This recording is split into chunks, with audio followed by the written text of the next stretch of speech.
Shalom, povo de Deus! Olá, meus irmãos, boa tarde. Que bênção, mais uma vez juntos, ainda nessa caminhada, uma caminhada abençoadora, caminhar em prosseguir em conhecer o Senhor, não é não? Um momento precioso para a gente, e estar aqui, celebrando a Deus, louvando Ele, nesse momento de pastoreio. E aí, como é que foi teu final de semana? Como é que tem sido a tua caminhada? Como é que está a tua vida diária no teu relacionamento com Deus? São coisas que a gente não pode deixar de lado, né? De jeito nenhum. Hoje, vocês estão vendo aí, a gente vai estudar Levítico 4. Rapaz, já acaba o Pentateuco de novo, né? Que bênção, que bênção. Vamos fazer uma oração inicial. A gente louva, ora, estuda a palavra, ora, né? Essas coisas de crente, não é não? Ó Deus, obrigado, Pai. Obrigado por este novo dia. Obrigado porque Tu tens nos guardado, tens nos abençoado, Tu tens nos atraído para Ti, Pai. E o que de melhor nós poderíamos querer para as nossas vidas, senão conhecer a Ti cada dia mais, um relacionamento que se aprofunda cada dia mais contigo. Então nos abençoa, Pai. Cuida de cada irmão meu que está assistindo ou que irá assistir esse vídeo e usa isso para a honra, glória e louvor do Teu nome. Que nós rogamos agora em nome de Jesus. Amém. Meus irmãos, aproveitem agora esse momento para compartilhar o link. Chama o povo para estar aqui com a gente, tá certo? Vamos louvar?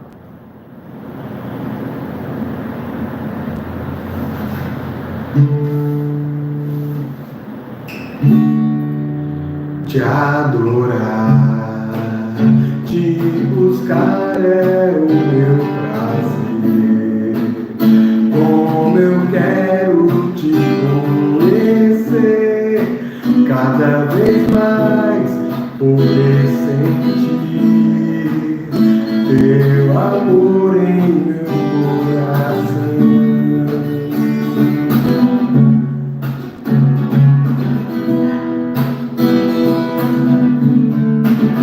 Te adorar, te buscar é o meu prazer. Como eu quero te conhecer, cada vez mais poder sentir teu amor em meu coração. Eu não poderia viver sem ti, eu jamais teria razão em minha vida sem te encontrar e conhecer teu grande amor. Senhor, minha vida pertence a ti, pois a tua mão tem me dá forças para caminhar, vivendo os teus sonhos, andando em direção ao teu coração. Jesus,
Esse é o nosso Deus, que nos dá força, nos dá ânimo, mas em primeiro lugar, nos dá vida. Que bênção, não é não? Vamos continuar louvando nosso Deus.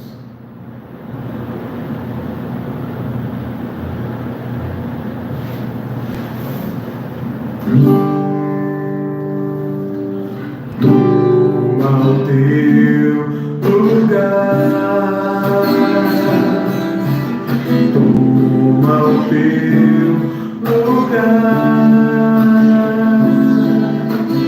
lugar de honra, lugar de glória, Senhor Jesus, toma o teu lugar,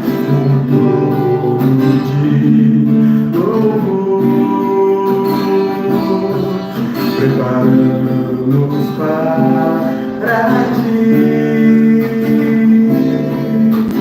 trono de honra, trono de glória, Senhor Jesus, toma o teu lugar,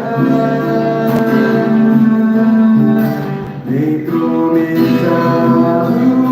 entre os louvores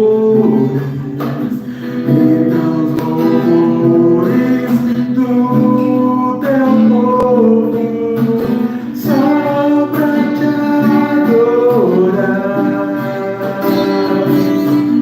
Estamos nós aqui.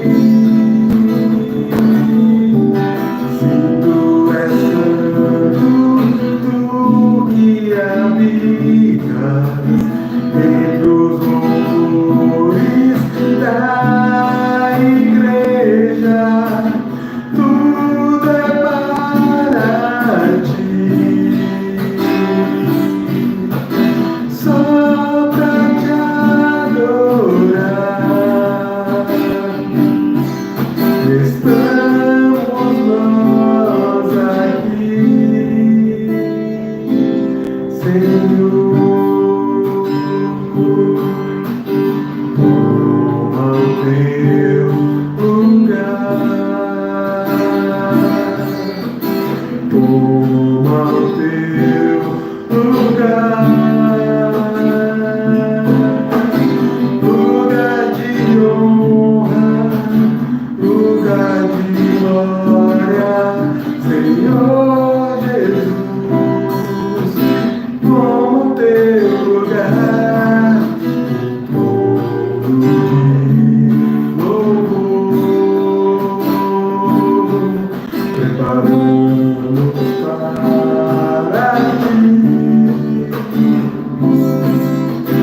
trono de honra, trono de glória, Senhor Jesus, toma o teu lugar, entronizado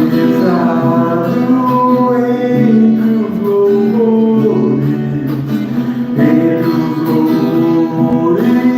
do teu povo, só pra te adorar. Estamos nós aqui. Se tu és santo, tu que habitas entre os louvores da igreja, tudo é para ti, só pra te adorar. Estamos nós aqui, Senhor.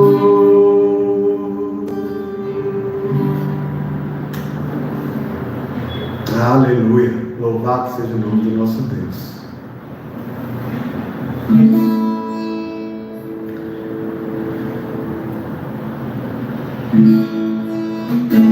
Perto quero estar,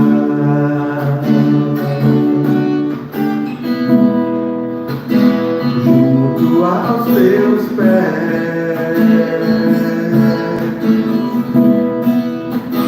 pois prazer maior não há que me render e te adorar. Tudo que há em mim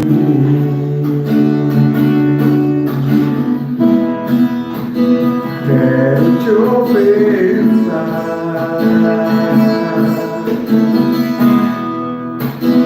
mas ainda é pouco eu sei, se comparado ao que vem. Eu sou apenas servo, teu amigo me tornei.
Quero te ofertar,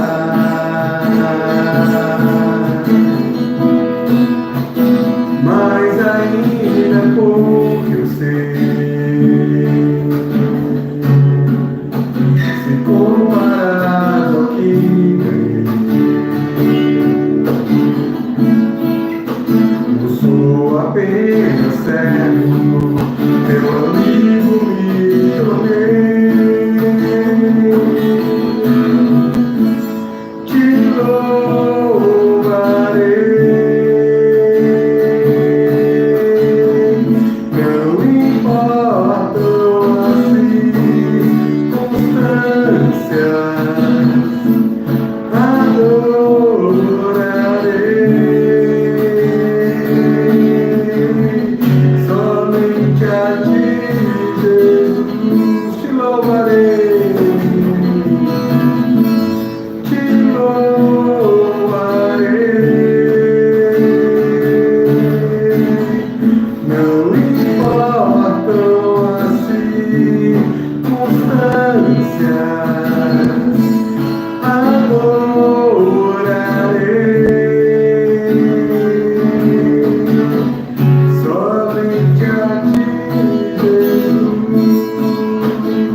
Amém, meus irmãos. Bênção.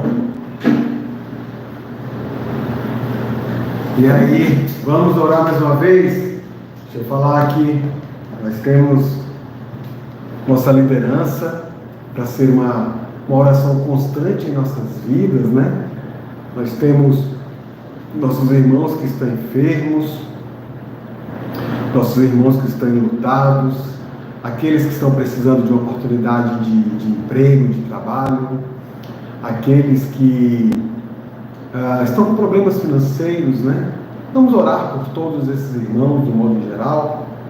Vamos orar também pelas nossas congregações e suas respectivas lideranças, né? A gente sempre lembra delas porque são irmãos muito queridos, irmãos muito amados, que a gente sempre fica feliz quando ouve falar deles e dos milagres de Deus lá, né?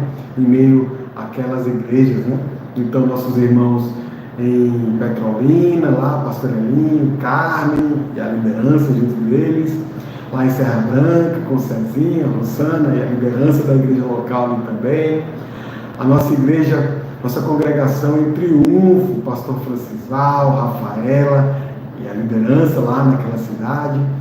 E aqui também em Recife, né, Casa Amarela, nosso querido presbítero André Peixoto, Karina e a liderança que está ali com eles, né? Vamos orar por eles também, orar pelo nosso novo templo, né? Pela construção do novo templo, pelas obras que Deus tem nos dado a realizar, né? Lá em Serra Branca, o projeto Ebenezer, Triunfo, nós temos orado muito por Triunfo também, né? Sempre para que Deus nos revele a vontade dele, né? Deus abra uma oportunidade boa para que a gente possa construir um novo templo ali também.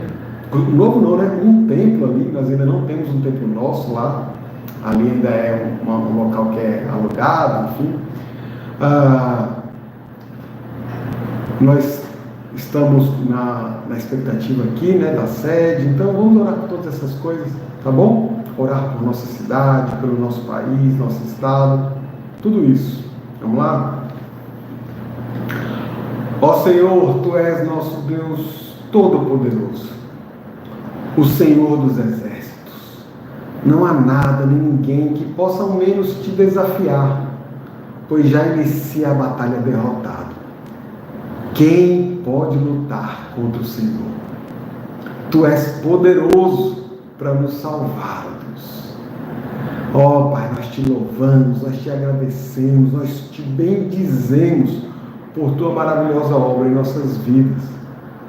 E eu quero rogar agora de início, Pai, por esses meus irmãos que estão passando por alguma luta, por algum deserto, Pai.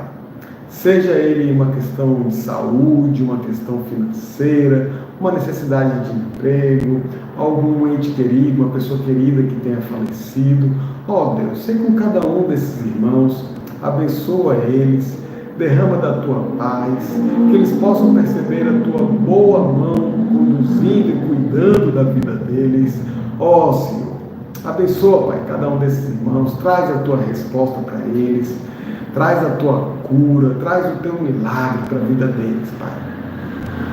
Senhor, queremos Te rogar também pela liderança da Tua igreja, em especial aqui pela liderança da Igreja das Graças. Te rogamos pelo pastor Sábio, pelos pastores Humberto, Jamarque, Letinho, Serginho. Abençoa, Senhor, e protege cada um desses pastores. Abençoa também o conselho dessa igreja, a junta diaconal, meu Deus. Abençoa os oficiais que Tu levantaste para cuidar dessa igreja. Abençoa também as demais lideranças de ministério, de pequeno grupo. Ó Senhor, conduz cada um desses irmãos, conduz a Tua igreja de uma forma que lhe seja agradável, de uma forma que lhe ouve, de uma forma que divulgue ao mundo o conhecimento desse Deus. Senhor, queremos Te rogar também por nossas famílias. Abençoa, Pai, as questões que temos vivido, as lutas que temos enfrentado. Ser conosco, Pai, porque precisamos de Ti, Senhor. Fora de Ti não há vitória. Há batalha e derrota, mas vitória nunca, pois a vitória é Tua. E nós queremos desfrutar disso contigo, Senhor. Abençoa, Pai, também as nossas congregações, os irmãos que estão ali trabalhando para o avanço do Teu reino, né, Pai? Abençoa, Senhor, cada uma das nossas congregações, os irmãos que ali congregam, que fazem parte, os que ali lideram. Abençoa cada uma das nossas congregações, Senhor. Abençoa os avanços missionários que temos feito. Abençoa possíveis novos avanços que teremos, Senhor. Nós precisamos de Ti, Pai. Em toda a nossa vida nós precisamos de Ti. Ser conosco, Senhor, em nome de Jesus. Amém. Irmãos, bom, vocês sabem, hoje, Levítico 4, a gente vem aí estudando sobre, né, nos primeiros capítulos de Levítico, os diferentes tipos de sacrifícios. Então, holocaustos, ofertas de manjares, sacrifícios pacíficos. Cada um desses tem, ou tinha, né, um diferente propósito, uma diferente ocasião em que deveria ocorrer. e tratavam de diferentes aspectos dessa nossa natureza corrupta, ou melhor, eu vou falar assim, nossa herança pecaminosa enquanto homens que vivem sem Deus, né?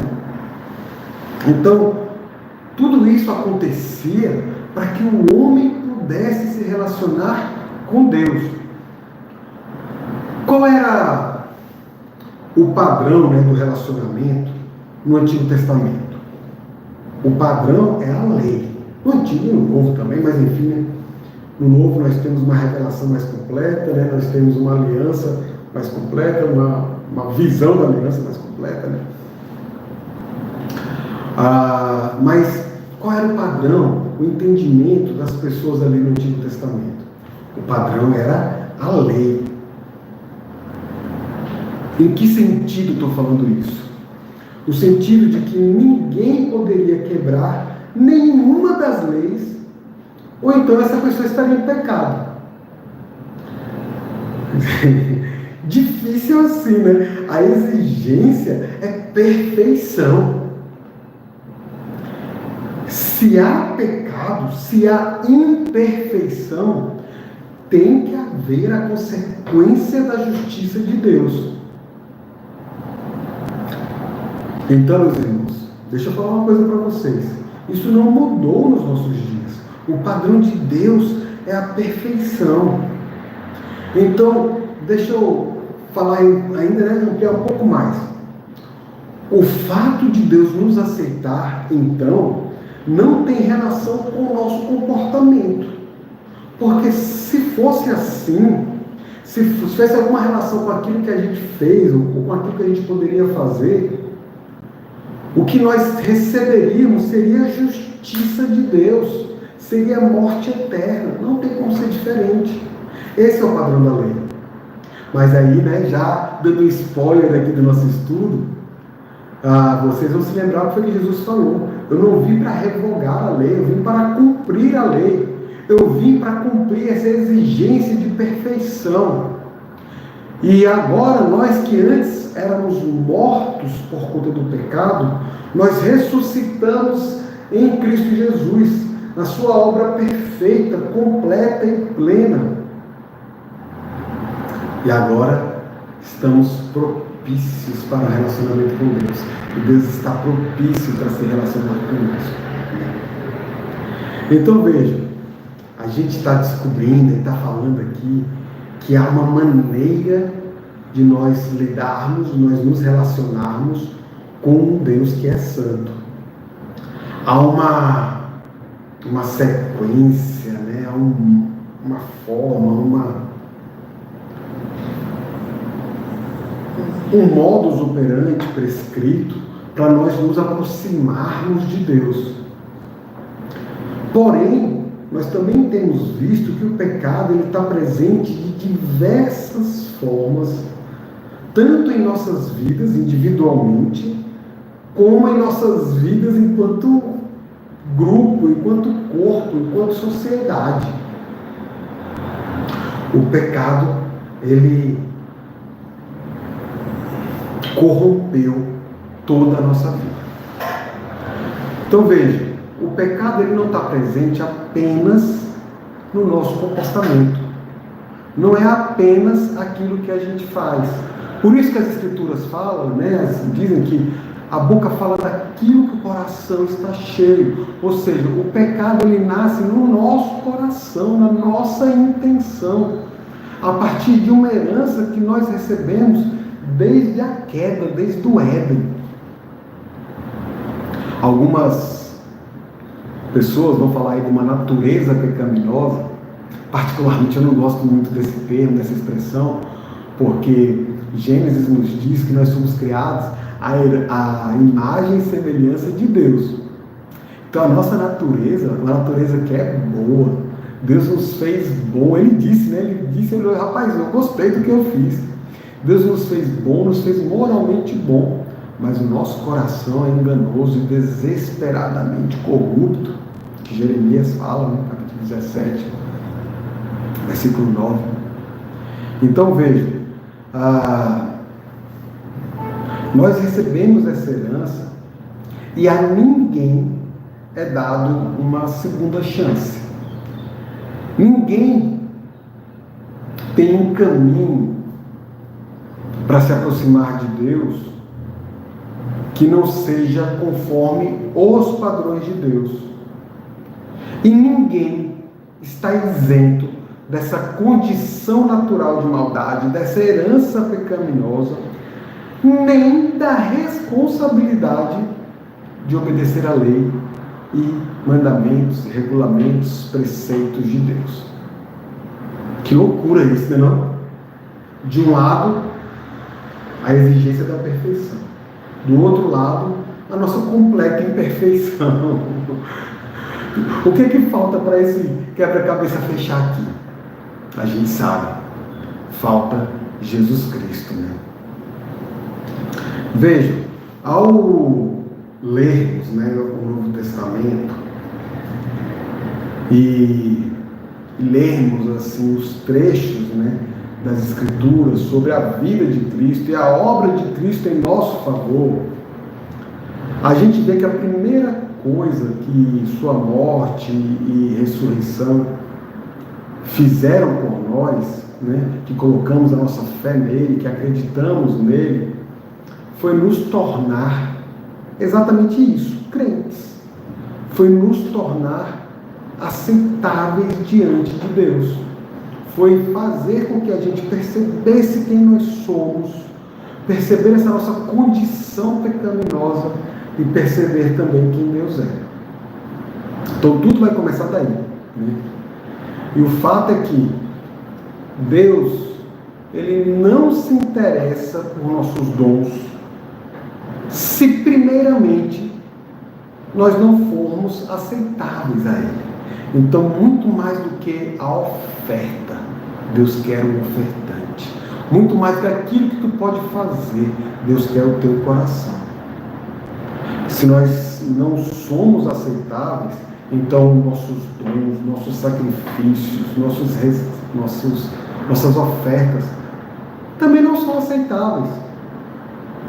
E se nós não somos aceitáveis a Ele, a Deus, então a verdade é que não há paz entre nós e Ele. A verdade dura.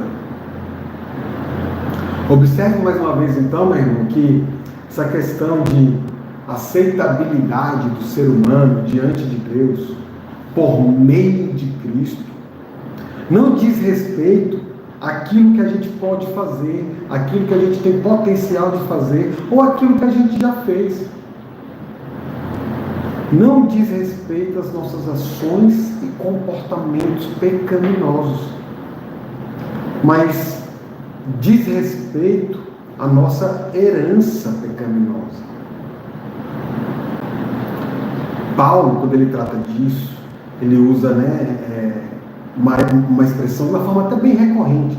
Ele fala do poder do pecado, quando ele quer se referir ao problema de termos essa nossa herança corrompida. Então, primeiro, a nossa vida ela precisa ser tratada. Então, só então, o nosso comportamento ele vai ser corrigido, ou seja, as nossas atitudes, nossos comportamentos são uma consequência daquilo que nós nos tornamos em Jesus Cristo. Essa é a ordem das coisas, a ordem que Deus estabeleceu para as coisas, né, nas nossas vidas. Mas vamos lá, vamos ao nosso texto, né? Levítico, capítulo 4, vamos ler uma primeira parte, né? Primeiro trecho, e depois a gente comenta e aí vai até terminar. Levítico 4, versículo 1. Disse mais o Senhor a Moisés: fala aos filhos de Israel, dizendo: quando alguém pecar por ignorância contra qualquer dos mandamentos do Senhor, por fazer contra algum deles o que não se deve fazer, se o sacerdote ungido pecar para escândalo do povo, oferecerá pelo seu pecado um novilho sem defeito ao Senhor, como oferta pelo pecado. Trará o novilho à porta da tenda da congregação perante o Senhor porá a mão sobre a cabeça do novilho e o imolará perante o Senhor. Então o sacerdote ungido tomará do sangue do novilho e o trará à tenda da congregação, e molhando o dedo no sangue, aspergirá dele 7 vezes perante o Senhor, diante do véu do santuário. Também daquele sangue porá o sacerdote sobre os chifres do altar do incenso aromático, perante o Senhor, altar que está na tenda da congregação. E todo o restante do sangue do novilho derramará à base do altar do holocausto, que está à porta da tenda da congregação. Toda a gordura do novilho da expiação tirará dele, a gordura que cobre as entranhas e toda a gordura que está sobre as entranhas, como também os 2 rins, a gordura que está sobre eles e junto aos lombos, e o redenho sobre o fígado com os rins, tirá-los-á, como se tiram os do novilho do sacrifício pacífico, e o sacerdote os queimará sobre o altar do holocausto.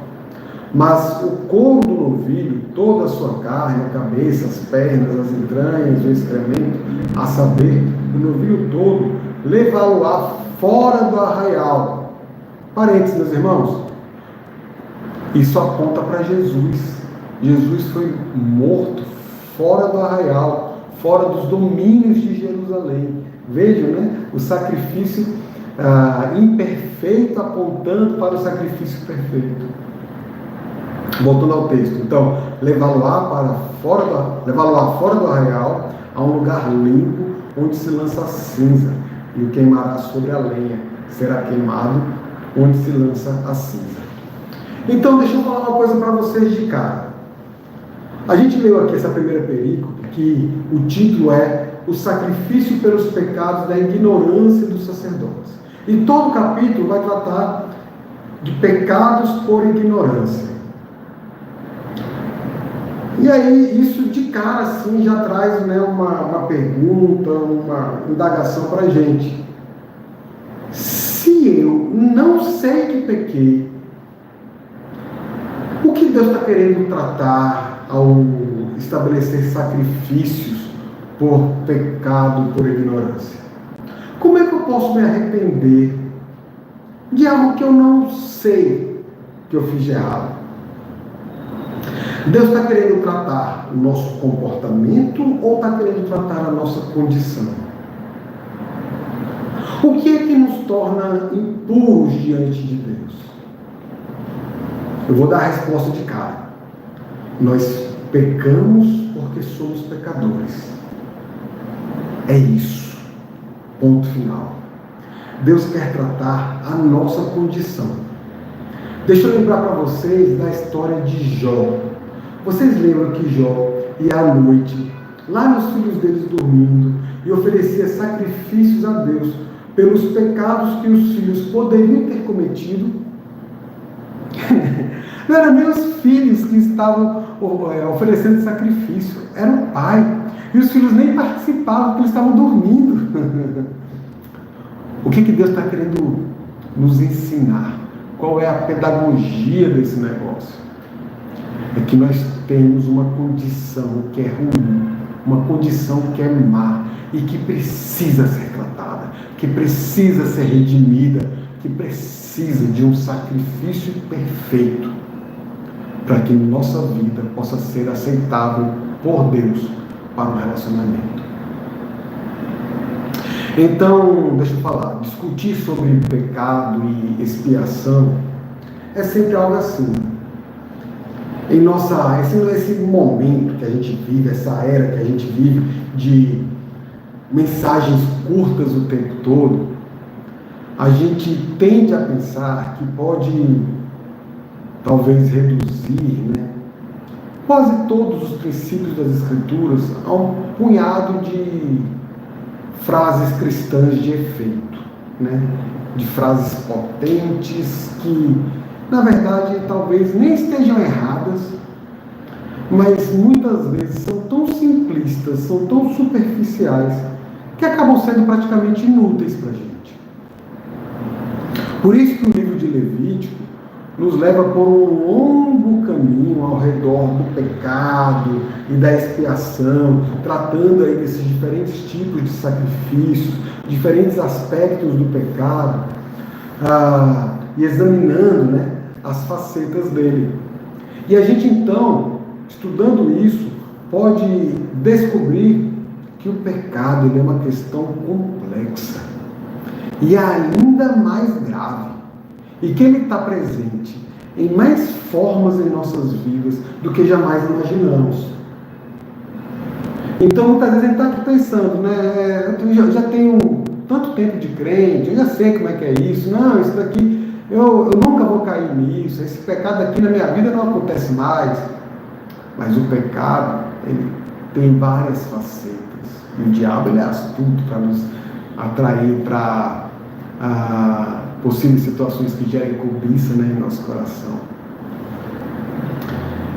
Mas existe uma coisa que ela é central quando a gente fala de pecado, e eu quero pontuar isso.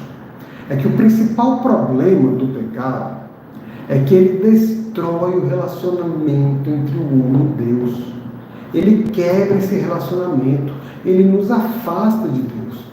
O pecado, ele representa o maior perigo da relação de aliança que Deus criou para que o homem pudesse viver em paz com ele. E o pecado, ele traz consigo algumas consequências que muitas vezes são não intencionais, são imprevistas e tantas vezes sem solução. Uma das consequências, eu vou chamar assim, de mais catastróficas para o ser humano é que o pecado provoca a ira de Deus.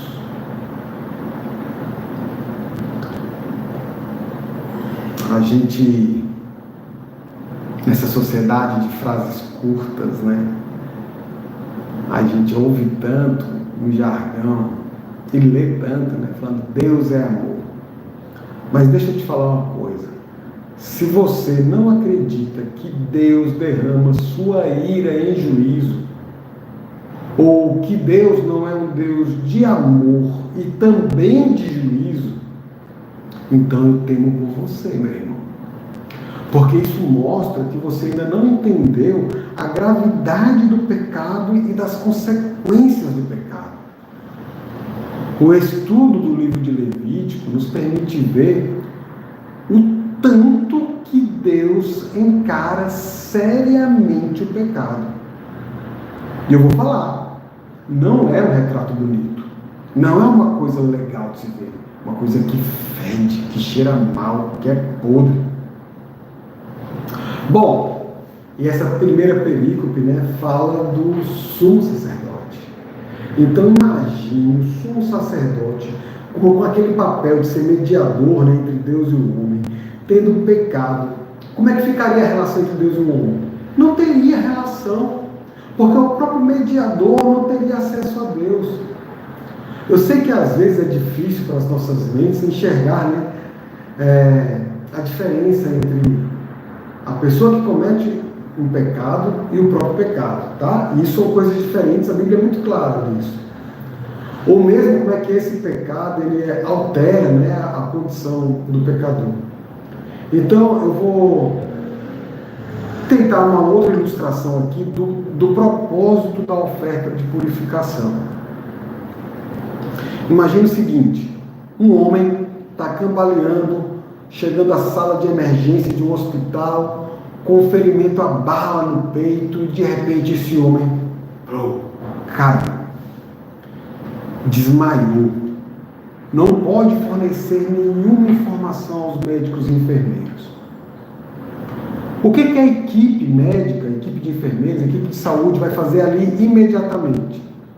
Ela entra em ação para determinar, primeiro, a gravidade do ferimento e, obviamente, como consequência, como é que vai tratar isso.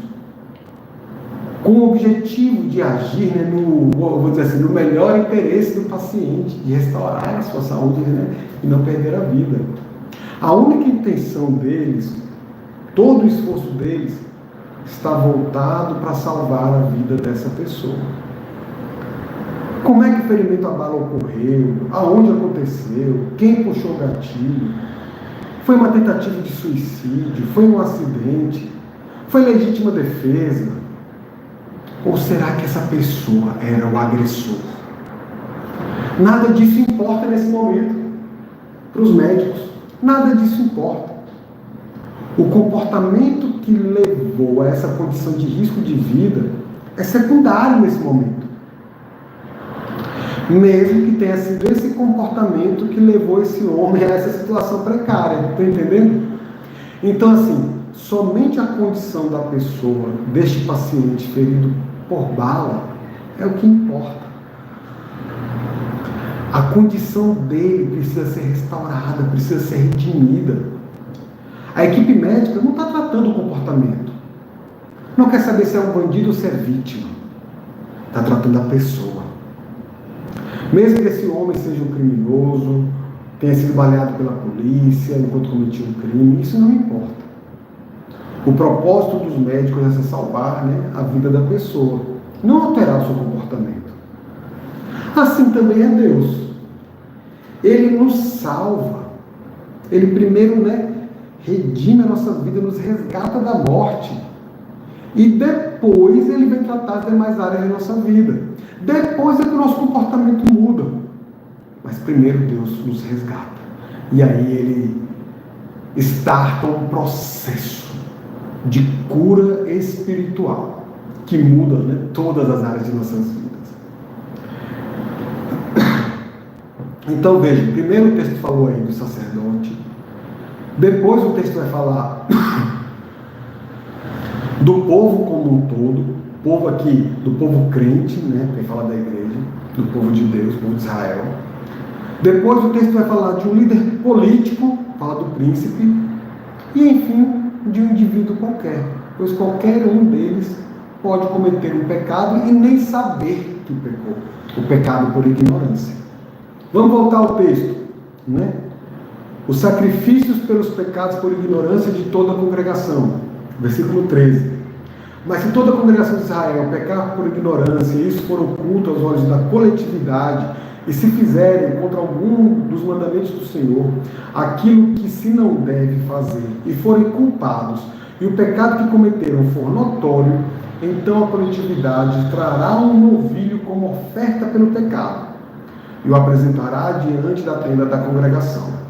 Os anciãos da congregação porão as mãos sobre a cabeça do novilho perante o Senhor, e será imolado o novilho perante o Senhor. Então o sacerdote ungido trará do sangue do novilho a tenda da congregação, molhará o dedo do sangue, o aspergirá 7 vezes perante o Senhor diante do véu. E daquele sangue porá sobre os chifres do altar que está perante o Senhor, na tenda da congregação, e todo o restante do sangue derramará à base do altar do holocausto que está à porta da tenda da congregação. Tirará do novilho toda a gordura e a queimará sobre o altar, e fará este novilho como fez ao novilho da oferta pelo pecado. Assim ele fará, e o sacerdote por eles fará expiação, e eles serão perdoados. Depois levará o novilho fora do arraial, novamente, e o queimará como queimou o primeiro novilho, que é a oferta pelo pecado da coletividade. Agora, sacrifícios pelos pecados por ignorância de um príncipe. Quando um príncipe pecar e por ignorância fizer alguma de todas as coisas que o Senhor, seu Deus, ordenou se não fizessem e se tornar culpado, ou se o pecado em que ele caiu lhe for notificado, trará por sua oferta um bode sem defeito, e porá a mão sobre a cabeça do bode e o imolará no lugar onde se imola o holocausto, perante o Senhor, é a oferta pelo pecado. Então o sacerdote com o dedo tomará do sangue da oferta pelo pecado e o porá sobre os chifres do altar do holocausto, e todo o restante do sangue derramará à base do altar do holocausto. Toda a gordura da oferta queimá-la-á sobre o altar, como a gordura do sacrifício pacífico. Assim o sacerdote fará expiação por ele, no tocante ao seu pecado, e este lhe será perdoado. Então, nós vimos o pecado por ignorância do sacerdote, depois do povo, da coletividade, agora do líder político, do príncipe. Por fim, os sacrifícios pelos pecados por ignorância de qualquer pessoa. Se qualquer pessoa do povo da terra pecar por ignorância, por fazer alguma das coisas que o Senhor ordenou se não fizessem, se tornar culpada, ou se o pecado em que ela caiu lhe for notificado, trará por sua oferta uma cabra sem defeito, uma cabra sem defeito, pelo pecado que cometeu. E porá a mão sobre a cabeça da oferta pelo pecado e a imolará no lugar do holocausto. Então o sacerdote, com o dedo, tomará do sangue da oferta e o porá sobre os chifres do altar do holocausto. E todo o restante do sangue derramará à base do altar. Tirará toda a gordura, como se tira a gordura do sacrifício pacífico. O sacerdote a queimará sobre o altar como aroma agradável ao Senhor. E o sacerdote fará expiação pela pessoa e lhe será perdoado. Mas se a sua oferta trouxer pela sua oferta ele trouxer uma cordeira como oferta pelo pecado, fêmea sem defeito trará. E porá a mão sobre a cabeça da oferta pelo pecado, e a imolará por oferta pelo pecado no lugar onde se imola o holocausto. Então, o sacerdote com o dedo tomará do sangue da oferta pelo pecado e o porá sobre os chifres do altar do holocausto, e todo o restante do sangue derramará à base do altar. Tirará toda a gordura, como se tira a gordura do cordeiro, do sacrifício pacífico. O sacerdote a queimará sobre o altar, em cima das ofertas queimadas do Senhor. Assim, o sacerdote, por essa pessoa, fará a expiação do seu pecado que cometeu e lhe será perdoado. Veja, a gente viu, né, a ideia aqui, não é que a comunidade de Israel como um todo sabia que estava transgredindo contra Deus e de certa forma tenha escondido e se recusou a reconhecer. Não é sobre isso. Na verdade, eles simplesmente pecaram e não tinham consciência do que fizeram, mas aí algo, né, levou eles a darem conta, né, a se darem conta do que aconteceu. Mesmo assim, mesmo que não tivessem a intenção de fazer algo errado, Deus declara que eles estavam vivendo em estado de culpa. Percebem isso? Então agora, você e eu, a gente pode olhar para isso e dizer: rapaz, esse negócio é duro, é severo, é pesado. De repente alguém pode até falar assim: isso nem parece justo. É como dirigir numa estrada que tem um limite de velocidade de 80 km por hora e de repente eu estou numa zona que é de 40 km por hora, né? E aí a placa de 40 km por hora, estava escondida pelo mato que cresceu, só que o policial me parou, veio me multar e disse: não importa que a placa está encoberta, você tem que saber que essa área aqui era só 40 km por hora. E eu vou falar: rapaz, que injustiça! O Estado tem que deixar a placa visível, isso não pode, senão, cadê a justiça desse negócio?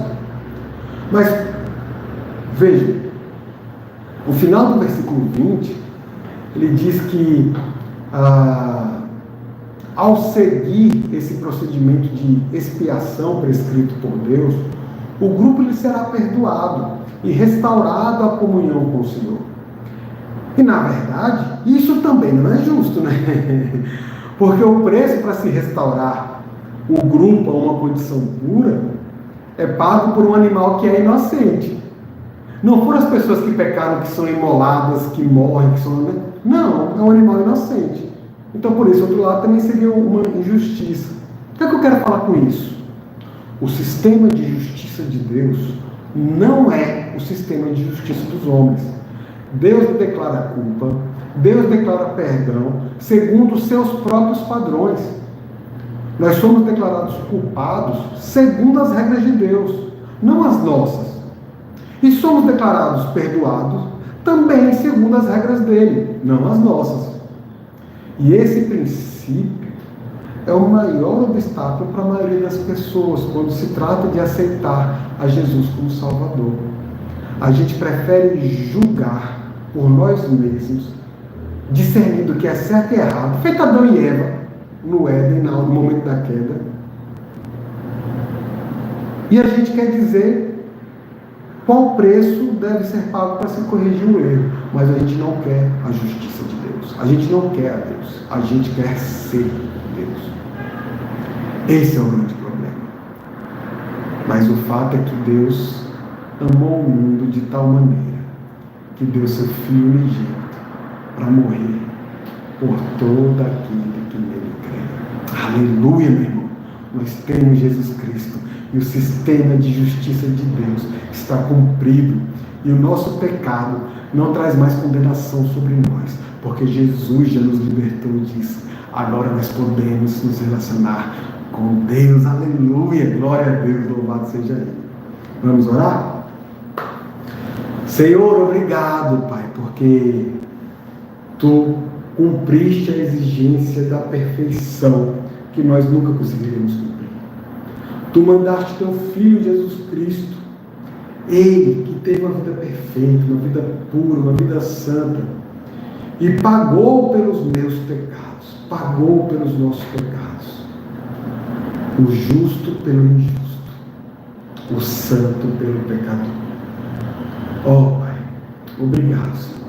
Obrigado pelo Teu milagre. Me ajuda, Senhor, a ter uma vida agora, então, que Te agrade. Molda o meu caráter ao caráter de Cristo. Faz isso também com os meus irmãos que estão agora participando deste momento. Nós precisamos de Ti, Pai, ser conosco. Em nome de Jesus. Amém. Vamos cantar mais uma música para encerrar?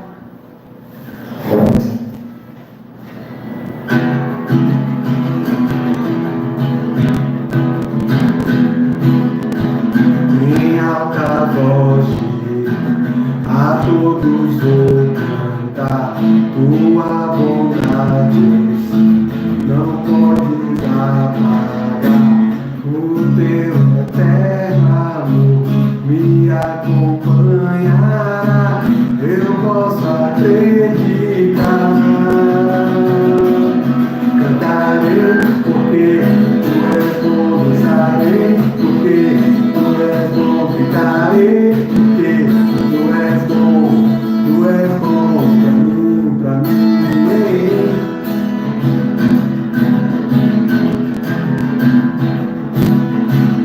E mesmo quando em meio à escuridão, o Teu amor, Deus, me acalma o coração, incomparável, me acompanhará. Eu posso acreditar.